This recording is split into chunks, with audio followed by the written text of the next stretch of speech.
Oke guys, welcome back to Gnosis alias Cakradiva dalam pembahasan alur cerita si Shinji Season 5 episode ke-30. Seperti biasa sebelum masuk ke pembahasan episode kali ini, kita review dulu episode sebelumnya di mana pertempuran sengit antara Kaisar Tengkorak Putih melawan para warganya masih berlangsung hingga menewaskan 3 prajurit kesayangan Tuan Putri. Di sisi lain, Tan Sanzang berusaha melemahkan kekuatan Kaisar dengan menggunakan mantra penghilang kutukan jiwa gelap, sementara Shoyu memasuki dimensi antah berantah hingga berhasil menyelamatkan Sun Wukong dari dalam sana. Nah, di episode sekarang kita akan lihat bagaimana Sun Wukong mengambil alih baku hantam melawan Kaisar, di mana kali ini dia lebih berhati-hati dalam menghadapinya supaya tidak terinfeksi Ki Zombie lagi. Kita juga akan lihat bagaimana akhirnya Kaisar harus menamatkan riwayat hidupnya sebagai siluman tengkorak putih yang di akhir masa hidupnya Kaisar dibuat tidak berdaya akibat kekuatan tersegel pedang mata air kuning.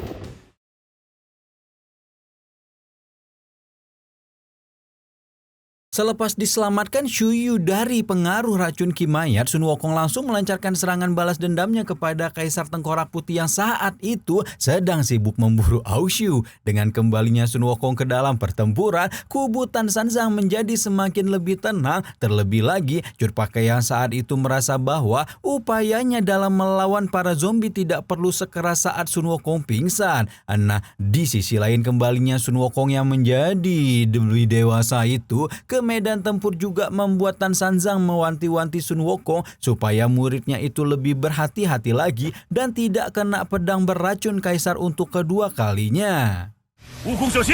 Mendengar peringatan dari Tan Sanzang, Sun Wukong yang kini sudah mendapatkan kembali wujud dewasanya itu semakin fokus dalam menghadapi berbagai serangan Kaisar Tengkorak Putih, di mana akhirnya si Raja Siluman Kera itu berhasil membuat Kaisar terpental tanpa daya sehingga membuat dia berpikir akan memenangkan pertempuran.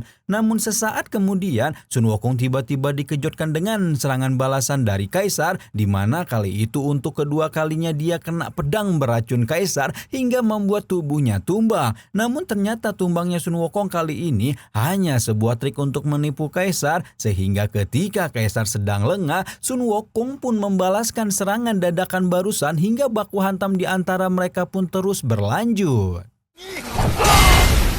Akibat dari baku hantam tersebut, tubuh Kaisar Tengkorak Putih hancur berkeping-keping. Namun pada saat itu Sun Wukong justru merasakan bahwa aura kegelapan dari Kaisar malah semakin kuat. Tidak lama setelahnya Sun Wukong juga dikejutkan dengan menyatunya kembali tubuh Kaisar secara ajaib yang seketika langsung menyerang Sun Wukong seperti sebelumnya. Hal ini pun tentu membuat Sun Wukong semakin meningkatkan kewaspadaannya, terlebih lagi ketika dia melihat Kaisar memberi tambahan kekuatan kepada koleksi zombie sembari memerintahkan mereka untuk menyerang rekan-rekan Sun Wukong. Tambahan kekuatan itu pun akhirnya membuat para zombie jadi terpengaruh sehingga serangan mereka pun semakin membabik buta. Di sisi lain, serangan membabik buta dari para zombie itu ternyata tidak mempan terhadap Tan Sanzang yang saat itu kebetulan melawan dengan bacaan mantra penghilang jiwa gelap. Situasi ini pun tentu memancing perhatian Kaisar Tengkorak Putih yang seketika merasa sangat kesal terhadap upaya yang dilakukan Tan Sanzang. Namun bersamaan dengan itu Kaisar juga kembali dikejutkan dengan serangan Sun Wukong yang terobsesi mengalahkannya, sehingga hal tersebut pun semakin memancing emosi Kaisar yang seketika langsung meluapkan amarahnya dengan membalas perbuatan Sun Wukong.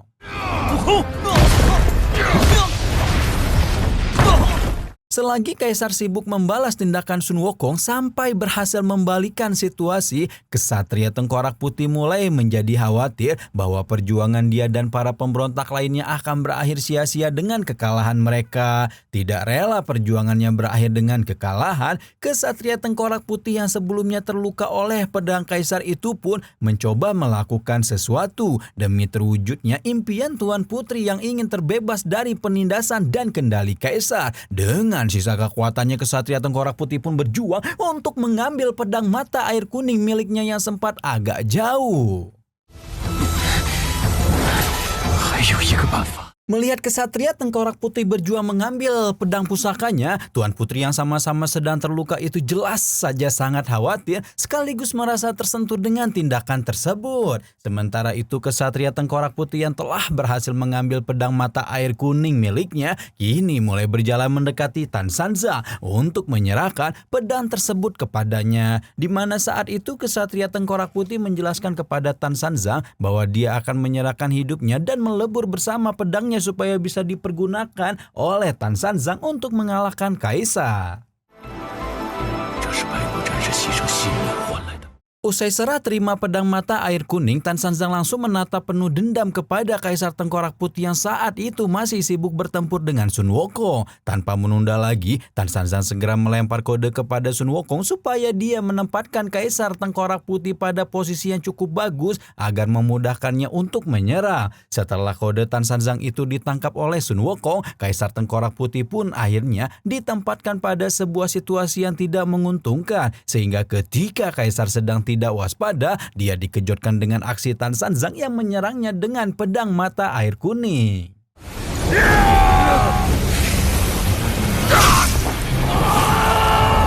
Mendapat serangan kejutan semacam ini, Kaisar Tengkorak Putih tentu menjadi marah sekaligus tidak menyangka bahwa pedang tersebut akan dipergunakan oleh Tan Sanzang. Tapi meski demikian, Kaisar yang keras kepalanya seperti batu itu masih saja merasa tidak akan terkalahkan dengan trik model begitu, sehingga dia pun berusaha untuk melepaskan pedang tersebut dari tubuhnya. Namun, betapa terkejutnya Kaisar ketika dia mendapati fakta bahwa pedang tersebut tidak bisa dilepas sama sekali, menandakan bahwa seluruh kekuatannya sebagai siluman telah tersegel oleh pedang tersebut.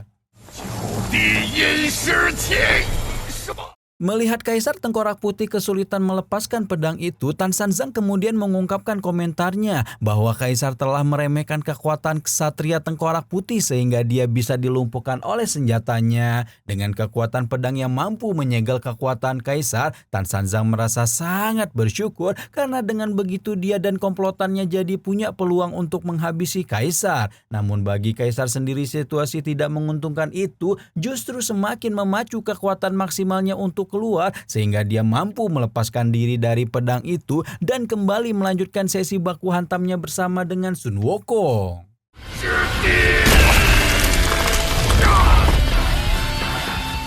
Tanpa diduga, sesi baku hantam kali ini akhirnya berhasil mengantarkan Kaisar Tengkorak Putih ke alam kematian sehingga hal tersebut membuat kubu Tan Sanzang merasa sangat lega. Berhubung Kaisar pengendali zombie sudah tiada, sekumpulan zombie yang sedari tadi menyerang murid-murid Tan Sanzang ini mulai mendapati kembali kesadarannya, sekaligus terlihat kebingungan karena tiba-tiba berada dalam posisi berkelahi. Karena mereka sudah tidak dipengaruhi oleh Ki Zombie lagi, Bai Long dan kawan-kawan pun mulai melepaskan mereka satu persatu, termasuk Yihu yang saat itu meminta Shoyu untuk melepaskan mantan zombie yang dilawannya.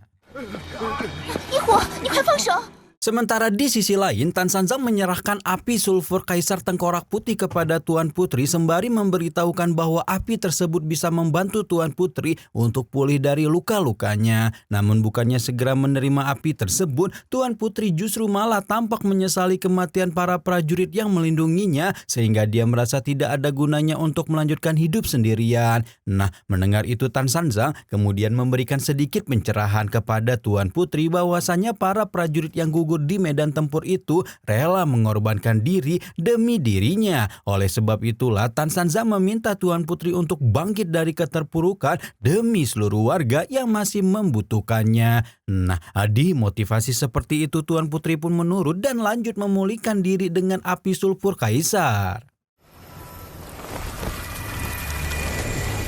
Selagi Tuan Putri memulihkan diri, Sun Wukong malah mengomentari tindakan yang dilakukan oleh Tan Sanzang di mana menurutnya sikap gurunya itu dianggap terlalu perhatian kepada siluman wanita itu sehingga selalu berujung menimbulkan permasalahan. Mendengar komentar semacam itu, Sun Wukong langsung kena tegur Shoyu yang seketika membela sikap Tan Sanzang di mana menurutnya biksu manusia itu sudah sewajarnya memberikan perhatian kepada Tuan Putri yang bersedih. Namun, di sisi lain pembelaan Shoyu terhadap Tan Sanzang itu membuat Cut Pakai bertindak usil dengan berniat mengambil alih posisi Tan Sanzang dalam menghibur Tuan Putri. Mendapati tingkah Cut Pakai dan yang lainnya, Aushu menunjukkan komentar sinisnya sehingga dia langsung ditanyai oleh Bailong terkait alasan kedatangannya yang sangat terlambat di tempat pertempuran. Mendapat pertanyaan ini, Aushu pun dengan antusias menjelaskan bahwa tadi dia sempat digigit oleh bocil zombie, tapi untungnya dia tiba-tiba mendapatkan obat penawar racun Ki Zombie dari sosok misterius. Meski tidak tahu obat penawar racun itu dari siapa, Aushu memberanikan diri untuk menggunakan obat tersebut dan tanpa diduga ia pun benar-benar sembuh dari racun Ki Zombie. Mendengar penjelasan Aushu, Bailong terlihat sangat takjub sehingga hal tersebut membuat Aushu bersikap kepedean bahwa obat penawar racun itu mungkin aja berasal dari salah seorang penggemarnya. Namun sesaat kemudian Aushu dan yang lainnya tiba-tiba dikejutkan oleh instruksi Tan Sanzang yang mengajak mereka semua untuk segera meninggalkan kerajaan Tengkorak Putih, di mana hal tersebut dikarenakan para warga kerajaan Tengkorak Putih tidak terlihat senang dengan kehadiran kelompok mereka, sehingga menurut Tan Sanzang pergi secepatnya adalah pilihan yang lebih baik. Nah, mendengar perintah ini, Bailong pun dengan sigap pergi berkemas sementara Aushu dilempari sebuah benda oleh seseorang. Dilempari secara tiba-tiba, Aushu tentu menjadi marah sehingga dia cepat-cepat memeriksa siapa sosok yang berani menyakiti kepalanya. Sesaat kemudian Aushu dan yang lainnya pun dikejutkan dengan kemunculan Yi Wanxi yang keluar dari persembunyiannya, di mana kala itu dia memberitahukan Aushu sebuah kabar buruk bahwa klan naga mengalami masalah besar, yakni telah dikuasai oleh orang-orang istana surga bayangan gelap yang bahkan sampai menghabisi orang-orang keluarga Aushu. Mendengar berita ini, Aushu tentu jadi terkejut sementara Cut Pakai malah menunjukkan ketidakpercayaannya kepada Yi Wanxi. Karena kebenaran berita yang dibawanya diragukan, Yi Wanxi lantas menunjukkan sebuah bukti kepada Aushu, yaitu sebuah benda yang menandakan kehormatan bangsa naga, di mana benda tersebut ternyata milik kakak Aushu alias Ao Jiao yang dititipkan kepada Aoling. Setelah Aushu percaya, dia kemudian diberitahu Yi Wanxi bahwa Aoling menitipkan pesan untuknya supaya Aushu pulang ke klan naga dan menyelamatkan anggota klannya dari orang-orang istana surga bayangan gelap. Setelah menyampaikan pesan, Yi Wanxi pamit undur diri sementara Sun Wukong mulai merasakan tanda-tanda adanya masalah di istana surga Kubu Putih. Wukong, 你去查探一下。不只是龙族。 Akhirnya Sun Wukong dan the gengnya itu berhasil mengalahkan Kaisar Tengkorak Putih dan mengirimnya ke dimensi kematian. Berkat itu sekarang Tuan Putri dan para warganya nih bisa-bisanya benar-benar terbebas dari kendali Kaisar yang super jahat dan diktator. Nah, di episode selanjutnya kita akan lihat bagaimana situasi di negara Ashura, di mana kerajaan atau negara tersebut sedang melangsungkan sebuah acara penting, yaitu turnamen untuk memilih kesatria baru kerajaan Ashura yang salah satu pesertanya merupakan murid sang budak Tathagata sekaligus merupakan putra dari Raja Ashura itu sendiri.